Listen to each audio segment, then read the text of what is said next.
Bonjour tout le monde, bienvenue sur Impulse. Je nous sers un café ou un thé et c'est parti pour l'épisode du jour. Hello tout le monde! J'espère que vous allez bien, bienvenue dans ce nouvel épisode d'Impulse. Je suis ultra contente de vous retrouver comme chaque semaine pour un nouvel épisode. Aujourd'hui on va parler d'un truc mais que j'adore et que je suis sûre vous allez adorer. Je vous parle hyper souvent de slow life, de bien-être, de chaleur à l'intérieur de votre foyer et en fait aujourd'hui j'ai envie de vous parler. Alors déjà faisons un point sur comment ça se prononce. Hugo. On va dire Hugue tout le long du podcast, mais en fait sachez que ça peut se remplacer par slow life sans aucun problème, par art de vivre doux aussi. J'avais très envie de vous proposer cet épisode puisque je vous parle souvent de rendre le quotidien plus doux et c'est vrai que je trouve que c'est un concept vraiment parfait à amener en cette période. J'imagine que beaucoup d'entre vous le savent, mais le Hugue c'est l'art de vivre à la suédoise, à la scandinave de manière générale. On le traduit justement par cocooning, mais en réalité c'est beaucoup plus que ça. D'ailleurs on va regarder ce que dit la définition officielle. Hygge est un mot d'origine danoise et norvégienne faisant référence à un sentiment de bien-être, une humeur joyeuse et une atmosphère intime et chaleureuse. Le hygge est un état d'esprit positif procuré par un moment jugé réconfortant, agréable et convivial. Donc c'est tout ce qu'on aime ici. Je suis déjà allée en Suède, j'ai fait un très beau voyage, un road trip d'environ 3 semaines il y a quelques années de ça et c'est vraiment un des plus beaux voyages que j'ai pu faire dans ma vie. En gros, c'était fin de l'été, début septembre, il faisait déjà pas mal froid, la lumière du jour était déjà bien réduite et parfois en Suède il fait nuit, mais genre nuit noire à 15h. Dans ces conditions c'est difficile de se sentir bien moralement, d'être motivé, d'avoir accès à la vitamine D tout simplement. Et alors je vous la fais très courte et je le dis vraiment avec mes mots, mais pour éviter tout ce qui va être dépression saisonnière, voire dépression tout court, parce que voilà, c'est pas des conditions qui font qu'on est souvent hyper wouhou. J'avais vu plusieurs maisons dans le nord de la Suède qui mettaient des étoiles scandinaves, vous savez, les grandes étoiles, à 5 branches qu'on voit souvent sur les marchés de Noël et qui font de la lumière, mais une lumière douce et ultra chaleureuse. En fait, ils en mettent à toutes leurs fenêtres quand il fait bien nuit dehors pour se sentir dans un cocon ultra réconfortant, se sentir bien dans la chaleur de leur foyer pour que ce soit un espace extrêmement chaleureux, réconfortant. Et ça m'avait vraiment marqué cette image en particulier, ce qui fait que depuis j'ai développé, notamment quand je suis retournée en France, quand je suis rentrée ici, j'ai acheté tous les livres possibles et inimaginables sur le hygge. Je voulais absolument que ce soit vraiment mon quotidien à moi aussi. Et mine de rien, depuis quelques années, il y a vraiment plusieurs principes que j'ai bien intégrés, incorporés dans mon quotidien. Et c'est de tout ça dont on va parler aujourd'hui, c'est dans quelle sphère de la vie le hygge ou la slow life peut s'exprimer et quels sont les outils ou les rituels, les habitudes que vous pouvez mettre en place pour vous ressentir un peu ce bien-être chaleureux au quotidien. Si vous tapez hygge sur Pinterest, vous allez voir que c'est vraiment une esthétique à part entière. On voit des plaids, on voit du beige, on voit des bougies. Bon, c'est bien, mais c'est beaucoup plus que ça. C'est vraiment une façon de vivre avec le quotidien, vivre avec plus de présence, en tout cas plus de confort émotionnel, plus de bienveillance envers soi-même, plus de patience peut-être. Et cet art de vivre, il demande pas vraiment une nouvelle vie ni un budget énorme. Il se glisse vraiment dans les routines que vous avez déjà. On en parle souvent des petits bonheurs. C'est un art de vivre qui va transformer l'ordinaire en quelque chose de beaucoup plus doux. C'est parti donc, je vous emmène avec moi et je vais vous montrer comment ajouter plus de hygge dans vos journées, du matin au soir, dans votre espace, dans vos moments seuls, dans votre alimentation, dans vos relations. Let's go! Revenons d'abord un petit peu sur ce qu'est le hygge. Je vous le disais, c'est vraiment un art de vivre avant d'être une esthétique. Le hygge, c'est cette idée que le confort physique, émotionnel est une priorité. C'est-à-dire que se sentir bien, c'est pas un luxe, c'est pas quelque chose qu'on mérite quand tout va bien, mais c'est un besoin fondamental et c'est quelque chose qu'on va rechercher au quotidien. C'est choisir des situations, des rythmes, des environnements qui nous apaisent, même quand la vie est imparfaite. Et moi, ce que j'aime dans cet art de vivre à la suédoise, à la scandinave, c'est qu'il n'est pas spectaculaire. Il se niche dans des moments très simples. Ça va être une lumière douce en fin de journée, un repas chaud qu'on mange lentement avec intention, une conversation sans téléphone, un silence avec lequel on est à l'aise, un petit livre qui nous fait vraiment du bien. Le hygge, il nous invite à ralentir et à être vraiment là. C'est aussi une forme de résistance douce, un peu comme une manière de dire non à la productivité permanente, la productivité internalisée, vous vous rappelez, on en avait déjà parlé, à cette idée de devoir rentabiliser chaque minute, chaque émotion, enfin voilà, bref. Il n'y a pas vraiment de règles, mais il y en a une toutefois, c'est que ce qui est hygge pour moi, moi ou slow life pour moi le sera pas forcément pour vous. Même si voilà, il y a des grands concepts, il y a des grandes idées qui globalement il me semble sont du bon sens avant tout. Ce qui va être très minimaliste pour moi va pas l'être pour vous. Certains objets qui vont raconter des souvenirs, qui vont me faire du bien dans ma déco le seront pas pour vous. Bon, adopter un mode de vie slow comme ça, c'est choisir consciemment ce qui vous fait du bien à vous, même et surtout dans les choses simples. Voilà, ça c'est dit, on peut aller explorer maintenant les différentes sphères du quotidien. D'abord le Hugue dans les routines du matin. Alors le matin, ça donne souvent le ton du reste de la journée et pourtant c'est le moment où souvent on se presse le plus. Donc ajouter du slow le matin, c'est pas se lever 2 heures plus tôt, lire 3 livres, mais c'est vraiment changer l'énergie avec laquelle on commence la journée. Ça peut être plein de choses et plein de petites choses encore une fois. Plutôt que d'allumer le plafonnier qui est super agressif ou vous réveiller avec votre téléphone, vous pouvez allumer une toute petite lumière, une petite bougie et investir dans un petit réveil, pas forcément besoin de mettre des tonnes d'argent, investir dans un petit réveil qui est pas connecté à internet et qui va juste sonner. Moi ma lumière préférée c'est toujours les lampes au sel de l'Himalaya, mais qu'est-ce que j'aime ça, ça change vraiment une énergie. Si vous prenez une boisson chaude le matin, et j'espère que vous le faites parce que c'est vraiment du réconfort immédiat pour moi, choisissez vraiment une boisson qui vous fait du bien et prenez du temps pour la déguster, pour sentir la chaleur entre vos mains, pour voir la fumée qui s'en dégage, et accordez-vous aussi le matin quelques minutes, voire quelques heures sans téléphone, parce qu'on dirait que c'est dingue de dire ça, mais franchement, ne pas avoir son téléphone le matin, prenez le temps d'émerger et ne faites pas les choses par automatisme. C'est surtout ça qu'il faut retenir. Moi, personnellement, j'adore l'idée que le matin, ce soit une transition douce entre le sommeil, mon monde intérieur, et le monde extérieur, entre guillemets. Même si la journée est chargée, même si on a des choses qui nous stressent, prendre quelques minutes comme ça le matin, ça peut devenir un vrai ancrage pour vous. D'ailleurs, une fois, petit aparté, mais ma mère est sophrologue, elle a un diplôme de sophrologie, et une fois, elle m'avait dit « Je suis mon ancre ». Et vraiment, sur le coup, ça m'avait énormément marqué parce que c'est vrai que j'ai visualisé un peu le fait d'être ma propre ancre et me dire que dans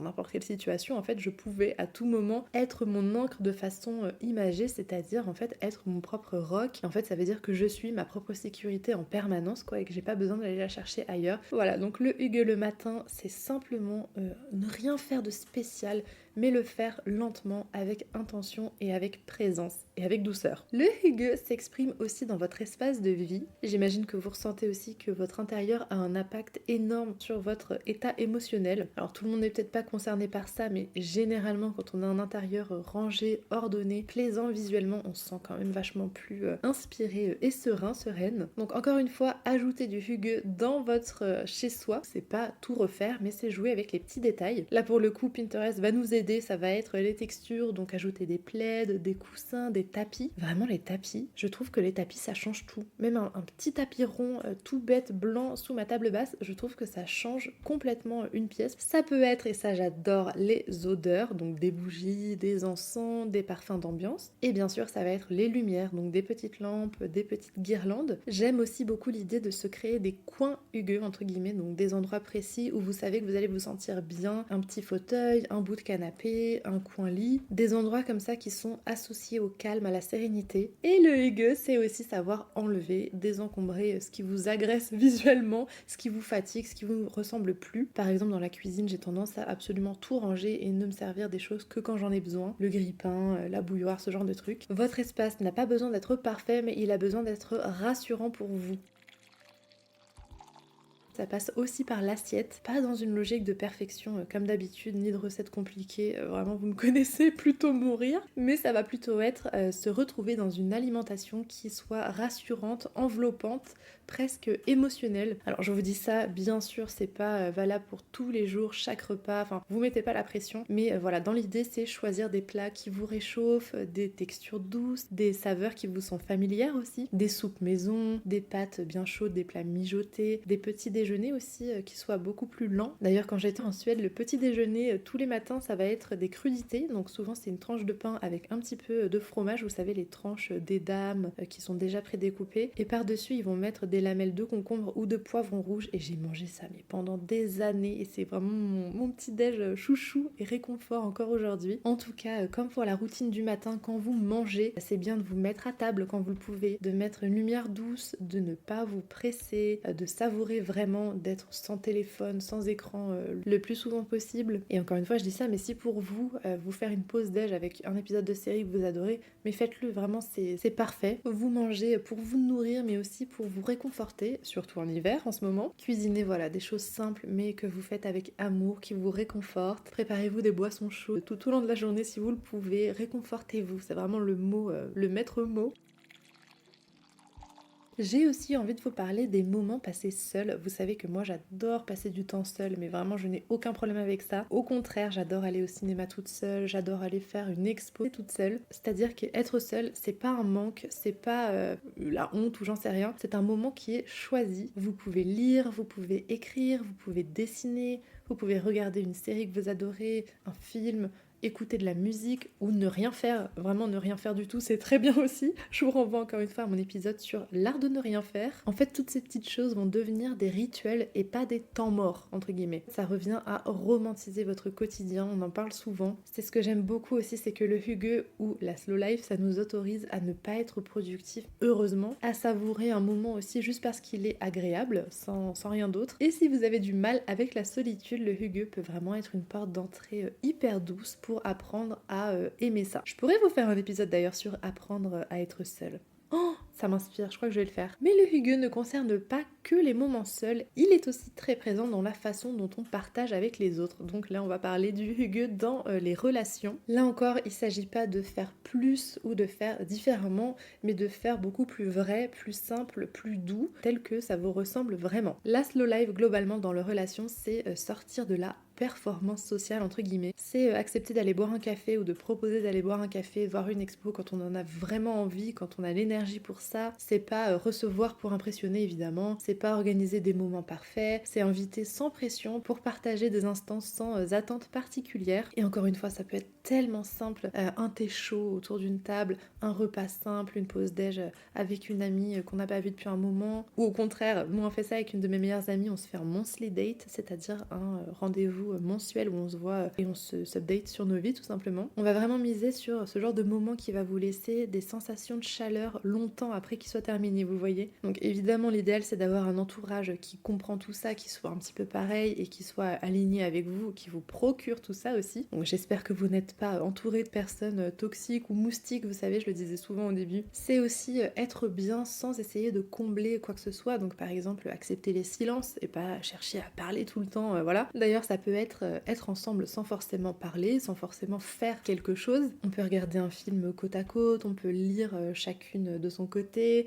on peut cuisiner ensemble. Le hygge, pour moi, c'est vraiment se sentir bien avec quelqu'un, avec les autres, sans qu'il ne se passe rien de particulier. Et dans les relations, c'est aussi un acte de protection, c'est-à-dire de choisir des liens qui nous apaisent plutôt que ceux qui nous épuisent, s'autoriser à dire non, à rester chez soi, à privilégier un petit comité plutôt qu'un grand rassemblement quand on n'en veut pas. Ça, c'est vraiment pas de l'égoïsme, c'est juste de l'écoute de soi et du respect de soi. Voilà, donc dans les relations, le hygge nous invite vraiment à plus de douceur dans la façon dont on est présent pour les autres. On cherche pas la performance, pas de conseils, de solutions, tout ce qu'on veut, c'est de l'écoute et de la présence réelle. C'est être là vraiment, encore une fois, même quand il se passe rien.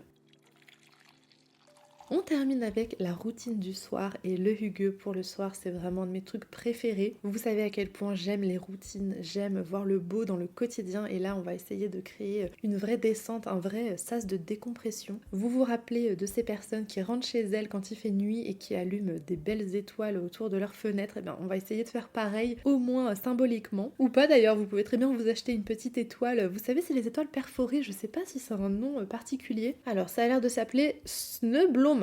Donc j'imagine, j'imagine que ça veut dire snow. Ça a l'air de vouloir dire fleur des neiges, mais en tout cas c'est les étoiles scandinaves en papier. Ce serait drôle que vous en procuriez une et que vous la mettez symboliquement dans un endroit où vous la voyez pas mal, donc soit dans votre chambre, soit dans votre salon. Et comme ça, le soir, quand vous rentrez chez vous, vous l'allumez et vous vous dites « Ok, je passe en mode hygge ». Ce serait cool que ce soit quelque chose qui vous permette de vous rappeler, de penser à vous, de prendre soin de vous. Donc le soir, évidemment, on baisse les lumières, on change de rythme. L'idée, ça va être d'envoyer un signal à votre corps qui dit tu peux te détendre. J'adore les routines du soir qui ressemblent vraiment à des rituels. Donc vous vous lavez avec des produits sensoriels que vous aimez. À Noël, je vous ai dit que j'avais eu un coffret Lush et les gels douche Lush. Bon, on me l'a offert donc là j'en profite à fond. J'adore quand ça mousse, quand ça fait de la couleur, quand ça sent bon. Enfin vraiment, c'est un de mes trucs préférés, la sensorialité. Vous allumez une bougie, vous pouvez lire quelques pages, vous pouvez vous faire une petite recette dont on parlait au début, un truc hyper réconfortant. Écouter de la musique douce aussi. Le Hygge, le soir, c'est vraiment vous préparer au sommeil avec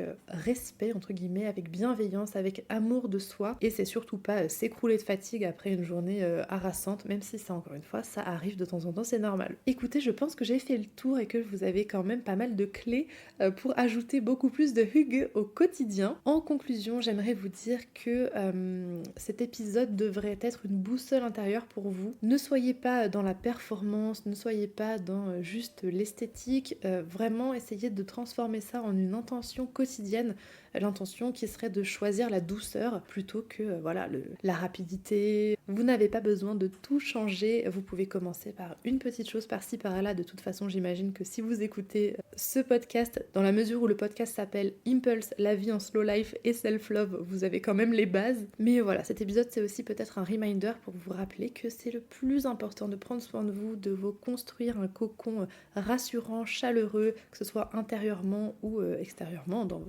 vos routines, dans votre quotidien, dans votre chez vous. Si vous sentez que ça tangue un petit peu en ce moment, commencez par une seule chose, une seule routine, un seul moment plus doux par jour. J'espère vraiment que c'est un épisode qui vous aura inspiré. Je vous invite à le partager autour de vous puisque ça pour le coup c'est mon cheval de bataille, pitié, plus de douceur au quotidien. Je vous souhaite une excellente semaine, une excellente fin de semaine, un très bon week-end. Je vous dis à jeudi prochain. J'en profite aussi pour vous dire que je teste un nouveau logiciel de montage. Donc si le montage aujourd'hui était un petit peu différent d'habitude, que vous avez entendu certains mots coupés, c'est entre guillemets normal. Ça va rentrer dans l'ordre très rapidement. Allez, cette fois c'est la bonne. Ciao! Merci d'avoir écouté cet épisode. S'il vous a plu et que vous avez envie d'en discuter avec moi, n'hésitez pas à m'envoyer un message sur Instagram @StephenDuarte_de_Freitas. Je suis toujours trop contente d'avoir vos retours. Abonnez-vous au podcast pour ne rien manquer des prochains épisodes et laissez un commentaire ou 5 étoiles sur votre plateforme d'écoute, ça m'aide toujours énormément. À la semaine prochaine!